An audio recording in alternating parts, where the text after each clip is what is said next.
One of them is legabe pregnant ladies, people that are expecting any day they'll have to purchase things like the carriage, strollers. So that already is a subject called Ein Hora. And that already the Gemara in Maseches Pesachim says, the less you makpid an Ein Hora, the better.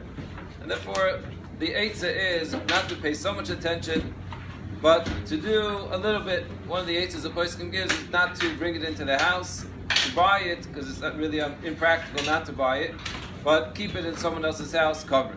Nothing that you don't have to make a big deal of it. A more common shaila is Be'ezrat Hashem when a person has a child.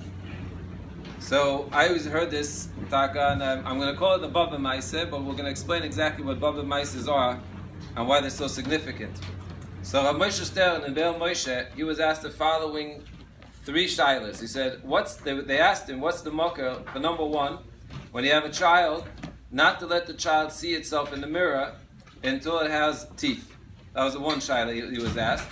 Number two, the shaila was, what's the mocker that you're not allowed to go over someone? You know, people are very, very makbid. If a grandmother, a real baba, sees you walking over another child, she'll mamish knock you out. She'll knock you out. She'll give you a baba. And the third thing is tying a red little thread on the carriage, on the crib. So I'll tell you the following. I'm not going to give you the makoros, because the Be'el Moshe himself writes, he says that he doesn't know the makom. But he quotes a Rashba. He says, the Rashba says, Al tezalzelu b'divrei zekenos, which I think is the exact translation of, don't be mezalzel and baba maises. Mistama, that's where the term even came from. And unfortunately, it's used in a negative way, but I think it's chaval.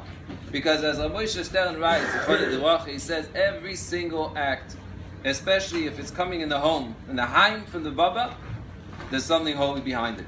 I'll give you an example, even the mirror. So the idea of the mirror we did explain a little bit, is that the reason why you have to wait till the tooth comes out is because that's when there's a completion of the yitzira. Completion of the child is when he has teeth. He's able to speak, he's able to eat. And until then there's an effect. What's the effect of a mirror? So you go to another interesting minhag. This is also something of a mamish. Again, you have to know the levels of stringency and attention you have to give. But if you go to an Novel's home, if there's the first thing, even if a person is not even so connected to Yiddishkeit, to have the mirrors uncovered is mamish, it's a sakanas nefashis. It's true. And you ask most people, what's the source why an Novel's home is not allowed to have mirrors? They're clueless. I was clueless myself until I saw two opinions. One opinion is because in a novel's home, usually there's a minyan. And in a minyan, when you're davening, you're not supposed to have an image in front of you. That's one reason. The other reason, which is much more Kabbalistic, it says if a person would know how much negative malachim and chitzonim are flying out of the mirror, you would run away from a mirror. So it's brought down. So I want to say this, and this is based on Moshe. Moshe, you're going to get credit for this. Is that really, the mirror is taka, a big subject. I personally, I have a lot of kulas, but this is one of my churmas. My wife thinks it's a little bit interesting, of course. But this, by the way, Chaim Kanievsky Shlita, he holds, you're not looking in the mirror. A man. Also, this is the words of the Shulchan Aruch. Now, the kula for that is histaklus, or kivega means to examine. But I want to tell you, your children being brought up without a lot of mirrors in their lives is going to help them psychologically. That's my personal psychological opinion.